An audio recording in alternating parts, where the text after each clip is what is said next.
भारतीय तत्वज्ञानामध्ये ती 6 दर्शनं म्हणून आहेत. दर्शन म्हणजे तत्वज्ञान. दर्शन शब्द दृश्यपासून येतो. दृश्य म्हणजे पाहणे, पण तो ज्ञानार्थी वापरलेला जातो. संस्कृतामध्ये उदाहरण घ्या, आपण बा एका सत्पुरुषाचं दर्शन घ्यायला जातो, तेव्हा दर्शन म्हणजे काय? त्याच्या देहाला पाहणं हे काही दर्शन नव्हे. त्याच्या अंतरंगामध्ये जी अवस्था आहे त्या अवस्थेची आपल्याला जाणीव होणं, अनुभव येणं हे दर्शन आहे. मला एक सहज गोष्ट आठवली की हा मोठा गवई होता ना, फैयाज खां म्हणून. फार मोठा गवई अलीकडच्या काळात होऊन गेला. तो बडोद्याला असे, तेव्हा म्हातारपणी त्याला क्षय झाला. क्षय झाला तेव्हा तो ताप यायचा, घरात पडलेला असे. तर एक मनुष्य त्याला भेटायला गेला, त्याला चहा पाणी केलं आणि हा निघाला जायला. तेव्हा ते विचारले की तू कशाला आला होतास? आपल्या दर्शनाला आपल्याला पाहावं म्हणून आलो. तेव्हा तो काय म्हणाला की मी जो आहे, तू काय पाहिलंस? ते पाहिलंच नाही. तेव्हा म्हणाला मी एक तुला चीज म्हणून दाखवतो, ठुमरी म्हणून दाखवतो, ती ऐकून जा. म्हणून त्याने खेळत नंदकुमार नावाची एक फार सुंदर चीज आहे, ही आहे, ठुमरी आहे, ती गाऊन दाखवली. मग म्हणलं आता तू जा. तेव्हा दर्शन आपण म्हणत असताना त्याच्या अंगी काय गुण आहे तो आपण पाहायला पाहिजे.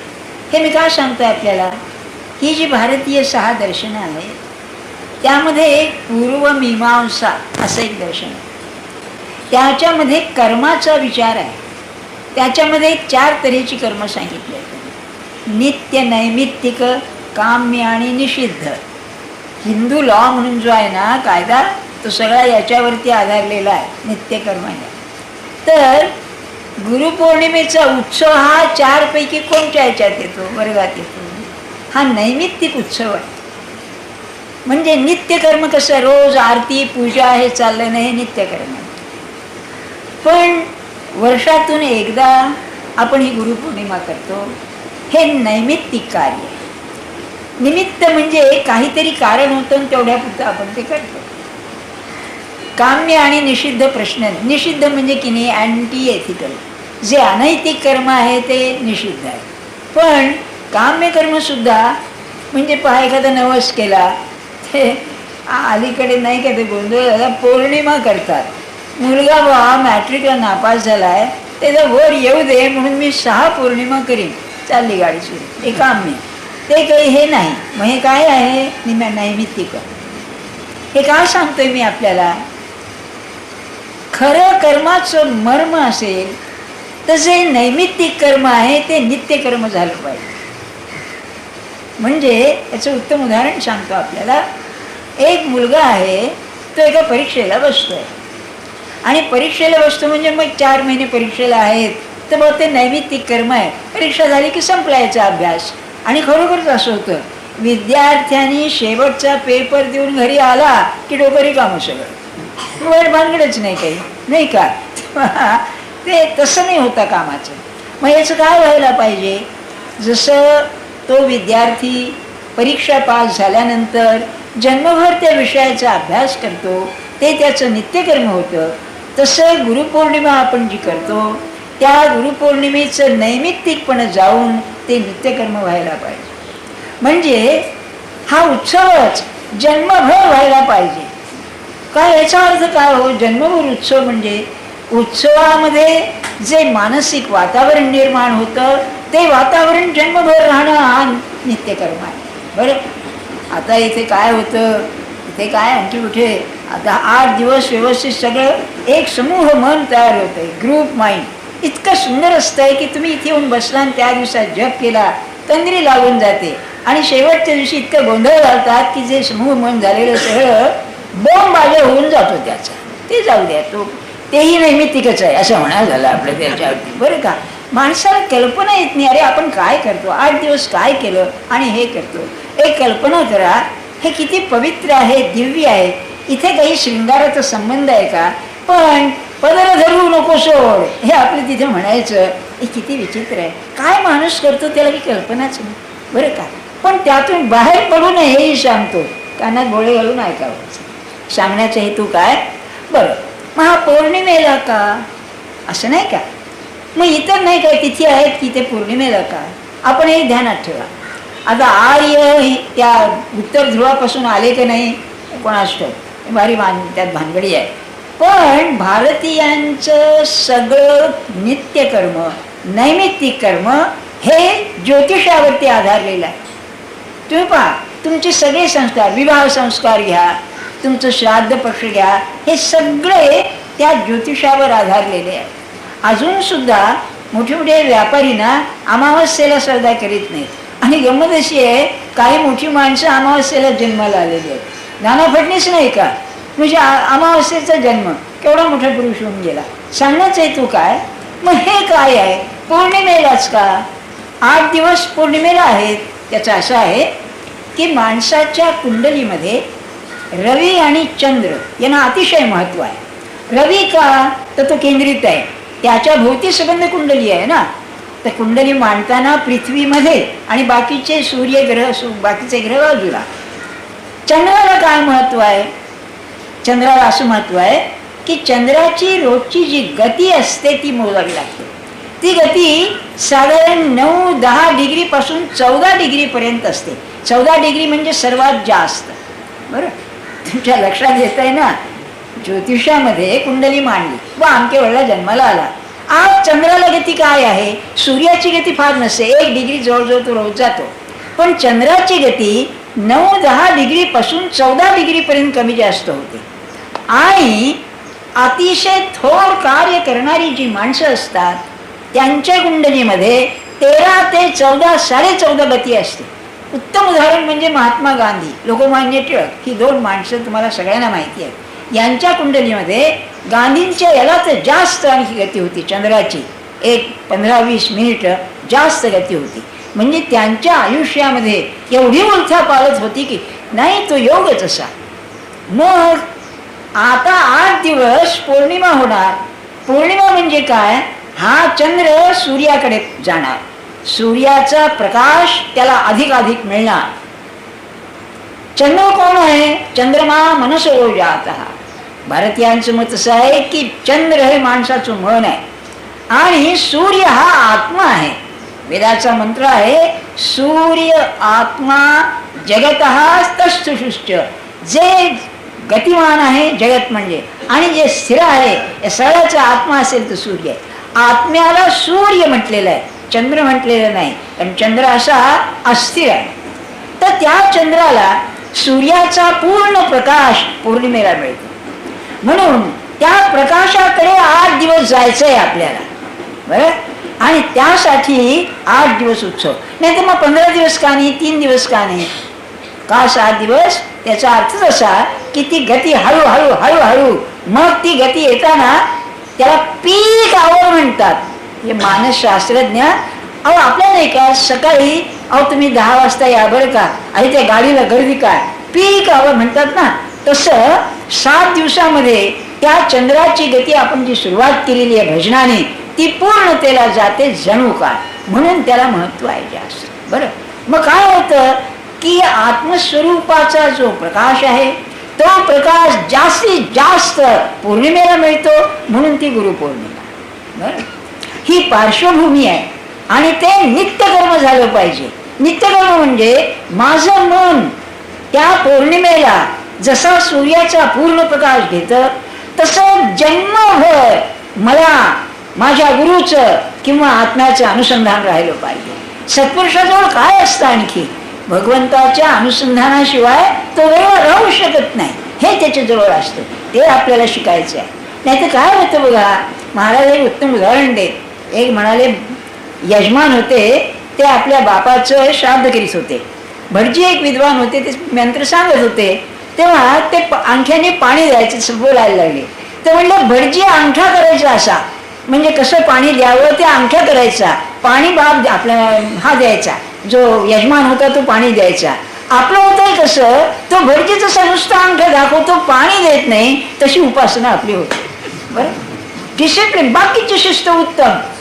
तास 2-2 तास पहारा काय, भजन काय, गायन काय, त्यात काय 1000 भांगडी, कीर्तन काय, जन्मभर जे कधी इथे येत नाहीत ते कीर्तनाला उपटतात बरोबर त्यावेळेला.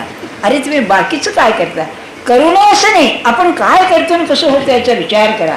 अरे मी इतक्या गुरुपौर्णिमा केल्या, मी माझ्या गुरुजवळ किती गेलो, त्या चंद्राला त्याचा प्रकाश किती मिळाला. मन सत्पुरुष तर असा असतो, तो जन्मभर उत्सव असतो, त्याला उत्सव माहितीच नाही दुसरा, जन्मभरच उत्सव. एकदा काय झालं, महाराजांचं असं असे ते त्यांना शोभतं सत्पुरुषाला कार्यक्रम नाही. तेव्हा रामनवमी आली, 2-3 उत्सव करायचे, रामनवमी आली म्हणजे कीर्तन केव्हा व्हायचं, फक्त रामाचा जन्म मात्र ठरलेल्या वेळ व्हायचं. तो इथे गोंधळलेला घड्याळाचा, आता घड्याळ बरोबर होती की नाही कोणा आठवू, पण ते त्याचा जन्म बरं का. सांगायचंही तो काय, काही ठरलेलं नसायचं. 10, 11, 11:30 पर्यंत असे म्हणाले कोण कीर्तन करणार काय आहे काही ठरलेलं नसायचं. तेव्हा एकदा तात्यासाहेब दामलेंनी विचारलं महाराजांना, महाराज अगं 11 वाजायला आली, अजून कीर्तन कोण करणार आहे ठरलेलं नाही. तर महाराज म्हणाले उभे राहून भजन सुरू झालं की कीर्तनाचं, आणखी काय आहे म्हणाले त्यामध्ये. आणि हे सांगून म्हणाले अहो इथे रामनवमीचा उत्सव मी आहे तोपर्यंत आहेच म्हणाले, आणखी काय उत्सव पाहिजे तुम्हाला. हे सत्पुरुषाचे लक्षण आहे, 24 तास त्यामध्ये बरं का. तेव्हा सांगण्याचा हेतू माझा काय आपल्याला, की आपल्याला इथं शिकायचंय काय.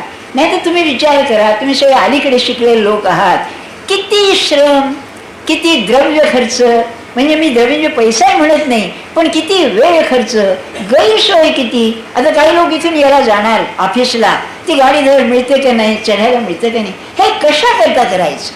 काही त्याला हे आहे ना, ध्येय आहे ना, ते ध्येय हे आहे. आता आजचा विषय असा आहे, ज्ञानेश्वरीचा 18वा अध्याय जो आहे ना, हा कलशाध्याय असं म्हणतात.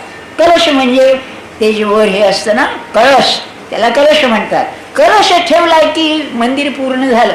तसं गीता 18व्या अध्यायात संपली. तो 18वा अध्याय म्हणजे आत्तापर्यंत जे 17 अध्यायात सांगितलं त्याचा सारांश आहे सगळा. तर तिथे त्यांचे 5 श्लोक आहेत ज्याच्यामध्ये त्यांनी परमार्थाचा मार्ग सांगून ठेवलेला आहे, की ब्रह्मज्ञान जे आपण म्हणतो परमात्म स्वरूपाचं ज्ञान ते काय होतं, कशामुळे होतं, त्याचा पहिला श्लोक मी आज घेतो. मला कल्पना आहे आज आपल्याला उशीर होतोय, पण एक 5 मिनिटात सांगतो. असं आहे, त्याने असं म्हटलेलं आहे, असक्त सर्वत्र जितात्मा विपरिग्रह. अपरिग्रह आहे श्लोकाचा अर्थ सांगतो बरं का. मग ते म्हणाले नैष्कर्म्य सिद्धिं माम संन्यासेनाधिगच्छति. श्लोक सोपा आहे. ते काय म्हणाले, असक्त सर्वत्र, कुठेही गुंतलेला नाही, कुठेही चिकटलेला नाही. कसं ओळखायचं हे काही देहानी नव्हे, चिकटणं हे मनाचा धर्म आहे. तेव्हा मी कुठेही चिकटलेलो नाही हे दुसऱ्याने सांगायचं कारण नाही, माझं मला कळलं पाहिजे. आणि एक सांगून ठेवतो आपल्याला, ध्यानात ठेवा, आपल्यालाच आपण खरे कुठे चिकटलेलो आहे माहिती नाही बरं का. छे आता मला काही इच्छा राहिली नाही, मी काय काय पण बरं का. काय झालं, एकदा महाराज गेले होते नाशिकला. तेव्हा एक मामलेदार आहे, बसले होते मामलेदार, आणि मंडळी येत होती, कुणी काही विचारी कुणी काही विचारी बरं का. तेव्हा तो कंटाळला जरा, पण ती मंडळी रावसाहेब, त्यांना रावसाहेब म्हणतात मामलेदारांना. तेव्हा म्हणले रावसाहेब म्हणले आपण इकडे कुठे आलात. काय नाही म्हणाले, काय माणसं आहेत, कुणी म्हणतो मुलगा पास होत नाही, कुणी म्हणतो मुलीचं लग्न होत नाही, काय म्हणाले हे. तर म्हणाले आपल्याला नाही का काही अडचण. छे म्हणाले, माझी काही इच्छा नाही, आहे ते राहू दे म्हणाले, बाकी काही इच्छा नाही. अरे वा. महाराज म्हणाले म्हणजे बघा कसं माणूस स्वतः फसवतो. यालाच आचार्य भ्रम असं म्हणतात, अध्यास भ्रम बरं का. की तू स्वतःला हिप्नोटाईज केलाय, संमोहित आहेस तू बरं. गीतेमध्ये मूढ शब्द आलाय ना, आपल्या रविवारच्या परवाच्या मूढ शब्द, मोह म्हणजे हे सगळं माझं आहे ते असं, म्हणजे खरे पण त्याला आहे. मग तुला नको कळायला का, ज्यांनी मागितलंय त्याचा दोष काय आहे. तेव्हा आसक्त सर्वत्र म्हणत असताना अगदी पेन्शन घेतलं, मुलाबाळांची लग्न झाली, त्यांना मुलंबाळ झाली, घर झालं, अमकं झालं, तरी पण माझं मन कुठे गुंतलेलं आहे हे फार समजणं कठीण आहे. तुम्हाला सांगू का, जो खरोखर नामात राहील त्यालाच कळेल की माझं कुठे गुंतलेलं आहे. अंतकाळी महाराजांना असं विचारलं, नाम किती घ्यावं. अंतकाळी माझं नाम येईल याची खात्री होईपर्यंत घ्यावं. वा, असा मनुष्य मी आत्तापर्यंत तरी काही पाहिला नाही बरं का. चांगले चांगले साधक पण का म्हणलं तुम्हाला खात्री आहे का? अहो म्हणाले झोपेत म्हणले जर स्वप्न पडतात तर अंतकाळची काय तुम्ही गोष्ट विचारता, असं आहे ते. म्हणून असत्य सर्वत्र कुठेही गुंतलेला नाही, चिकटलेला नाही. हा, जितात्मा. जितात्मा, आत्मा शब्द अनेक अर्थाने संस्कृतात वापरतात. आत्मा म्हणजे अंतःकरण असा अर्थ आहे, इथे तोच आहे. जितात्मा प्रशांतस्य असा एक श्लोक आहे बघा गीतेचा. तेव्हा जितात्मा म्हणजे ज्याने अंतःकरण जिंकलेलं आहे. तर पुढे आहे ज्ञानेश्वर महाराजांची ओवी आहे, तर जितात्मा म्हणजे अंतःकरणावर स्वामित्व आलं. तर स्वामित्व आलं याचं त्यांनी दृष्टांत दिला की एक समर्थ म्हणजे मालक आहे, आणि समर्थाचा अर्थ व्यवस्थित जबरदस्त मालक आहे. त्याची एक दासी आहे. दासी म्हणजे बरं का आपल्याला नौकर नव्हे, दास्य, त्याच्या अधीन असणारी ती त्याचं शब्द न मोडता राहते, कधीही त्याचा शब्द ओलांडून बाहेर जात नाही. असं ज्याचं आपल्या मनावरती नियंत्रण आहे तो जितात्मा आहे. आपल्याला याचा अनुभवच नाही कधी. असं काय करता, जितकं त्या मनाला सांगायला तितकं ते भरकटत जातं आणखी. म्हणजे ज्ञानेश्वर महाराजांनी म्हटल्याप्रमाणे आपण त्याला आवरण्याकरता जी शक्ती वापरतो ती त्याला भरकटायला मदत करते, अशी स्थिती होते बघा. म्हणून जितात्मा, माझं मन मला ताब्यात पाहिजे, ते सांगेल तसंच व्हायला पाहिजे, बस जितात्मा. पुन्हा म्हणाले अपरिग्रह. त्याला दुसरं हे नाही, वासना नाही, अमुक मला हवं अमुक मला नको असा तो. मग त्याला काय होतं, नैष्कर्म्य सिद्धी माम. नैष्कर्म्य शब्दाचा खरा अर्थ आहे कर्म थांबणं, निष्कर्म होणं हे खरा अर्थ आहे. पण गीतेचा अर्थ निराळा आहे. अमुक कर्म करावं किंवा न करावं ही इच्छाच नाहीसं होणं हे नैष्कर्म्य. कर्माचा आग्रह नाहीसा होणं हे खरी निष्काम नैष्कर्म्य आहे. आणि त्याला सिद्धी असं म्हटलेलं आहे. सिद्धी म्हणजे माणसाने काहीतरी कमावलेलं, साध्य सिद्धी, बरं का. तेव्हा त्याचं हे साध्य झालेलं आहे. म्हणजे कसं, झालं तरी वाहवा, न झालं तरी वाहवा. तुम्हाला जरा हे वाटेल, समजा तुमच्या मुलीचं लग्न व्हायचं आहे, 10 ठिकाणी प्रयत्न केला झालं नाही, नाही झालं, बरं एकदम पाहिलं होऊन गेलं तरी हरकत नाही. की तरी हरकत नाही ही जी गोष्ट आहे ना, हे नैष्कर्म्य आहे. माझं काहीच नाही, झालं तरी व्हावा, न झाले तरी व्हा. मुलगा शिकला तरी व्हावा, मुलगा न शिकता व्हॅगबॉन्ड राहिला तरी व्हावा. बोलायला ऐकायला ठीक आहे, मन असं पाहिजे. हो बरं का, हा खरा नैष्कर्म्य आहे बरं का. मी माणूस पाहिला ना, तात्यासाहेबांनी मी एकदा विचारलं कुठेतरी जायचं होतं त्या बंगलोरच्या बाजूला. काय म्हणलं मग जायचं का, बरं का. मला मी बरोबर असे की महाराज बोलत ते इंग्लिशमध्ये मी त्या लोकांना सांगत असे म्हणून आमची वर्णी लागायची. त्या म्हणलं बघ जाय. तर ते हसल्याने काय म्हणाले, तुम्ही काय विचारता, माझं जाणं आणि न जाणं हे जर त्यांच्या हातात आहे तर मी काय सांगू तुम्हाला. ही नैष्कर्म्य वृत्ती आहे. मग आपला आग्रहच नाही काही, हे शिकलं पाहिजे आपण. जसं ह्या उत्सव आहे ते आमचं झालंच पाहिजे, हां प्रयत्न करावा. पण नाही झालं तरी त्या उत्सवामध्ये कमी होणार नाही, कारण आपली वृत्ती कशी आहे याच्यावर उत्सव अवलंबून जाईल. एक कल्पना करा की बुवा ते या आपल्याकडे असं आहे ना, आंब्याच्या डाळ्या लावतात मला वाटतं उत्सवामध्ये, ते हे मानतात, शुभ मानतात. आणि आता झाडच नाही तर आंब्याची तर कुठून आणा, म्हणून ते नाही मिळालं. अरे नाही मिळालं तर नाही मिळालं, ते प्रयत्न करावा. परंतु ते झालं नाही तर उत्सवात काही कमी असं होता कामाचं आहे. बरं, मुलबाळांचं लग्न झालं, त्यांचं नीट चालत नाही, त्यांना मूलबाळ नाही, आग्रह नसावा. हां, नैष्कर्म्य ही अवस्था आहे. म्हणजे तो कुठेही चिकटलेला नसल्यामुळे त्याला बंधनच नाही कुठे. आणि ते नैष्कर्म्य त्याला संन्यासेनाधिगच्छति, संन्यासानं त्याला येतं. ते कसं येतं, संन्यासानं येतं. याचा अर्थ असा, 5व्या अध्यायामध्ये ज्ञानेश्वर महाराजांनी संन्यासाची व्याख्या केलेली आहे, ते इथे लागू आहे. संन्यास म्हणजे काही आश्रम घेणं नव्हे, लाल कपडे घालणं नव्हे, किंवा संन्यास म्हणजे कुठेतरी एकांतात जाऊन राहणं हा संन्यास नव्हे.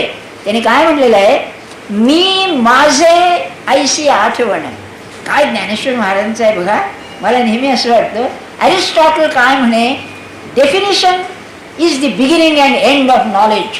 ज्ञानाची सुरुवात तुमच्या व्याख्येमध्ये आहे आणि शेवटी ती व्याख्या पूर्ण समजली की ज्ञान झालं. तसं ज्ञानेश्वर महाराज व्याख्या करतात. कितीतरी व्याख्या आहे ती एक संन्यासाची. मी माझे ऐसी आठवण, विसरले जयाचे अंतःकरण. वा, पार्था तो संन्यासी जाण निरंतर. तेव्हा हे नैष्कर्म्य केव्हा येईल? माझा जो मी आहे, माझा जो अहंकार आहे, हा अहंकारच नाहीसा होईल, तेव्हा ते खरं नैष्कर्म्य येईल. आणि माझं मत असं आहे आणि खरं आहे की गुरुपौर्णिमेचा उत्सव करून महाराज जसे निरंकारी झाले तसं होणं हे माझं ध्येय आहे. नाही तर त्यांचं उत्सव, त्यांना काय उत्सवाचं? अरे इतके वर्ष झाली जाऊन 80-85 वर्ष, त्यांचा उत्सव काय त्यांना होणार आहे आता? तर आपल्याला पाहिजे की ते कसे सर्व करून पुन्हा कशात अडकले नाहीत. सर्व म्हणजे किती भानगडी केल्या, सगळं करून पुन्हा कशात अडकलेले नाहीत. जाताना त्यांच्या आईसाहेब म्हणाल्या की मला न सांगता गेले म्हणाले. काय ऐकत होती मला त्यांना कल्पना द्यायला, पण नाही, कुठे अडकलेलेच नाहीत ना. कशामध्ये? त्यांच्याजवळ महाराजांजवळ कुणी आपले दागिन्याचे डबे दिलेले, कुणी पैसे दिलेले, या सगळ्या गोष्टी होत्या. पण संपलं. भाऊसाहेब मी उद्या सकाळी जाणार म्हणजे संपलं. ते रामाला नमस्कार करायला आले तेव्हा त्या हिला म्हणाले, आम्हा ही शेवटची सेवा रामाची. अरे लोकांच्या लक्षात आलं नाही हो, काय सांगावं. कसा एवढा सत्पुरुष. जे लोक फार चिकटलेले होते प्रेमानं, त्यांना पाठवून दिले बाहेर. कृतकोटी उदाहरण. तुला सहन होणार नाही म्हणाले, तू जा दत्तजन. कसा असेल? इतक्या लोकांच्या प्रेमाचा हा केंद्रबिंदू असून सुद्धा कसाच न चिकटता नाहीसा झाला, सोडून गेला. हे खरं आदर्श आहे. तसं आपण व्हायला पाहिजे आपल्या मर्यादेत. मी असं म्हणत हे बाहेरचं नाही, बरं बाहेर नाटक करू नका, ते बरोबर नाही. ते उगाच फजिती व्हायची आपली, ते नाही. पण आतून अशी वृत्ती पाहिजे. अगदी प्रपंचात राहत असताना आपण कशात नाही चाललंय. गिऱ्हाईक मनुष्य जसं पाहतो तसं हे पाहणं म्हणजे संन्यास आहे.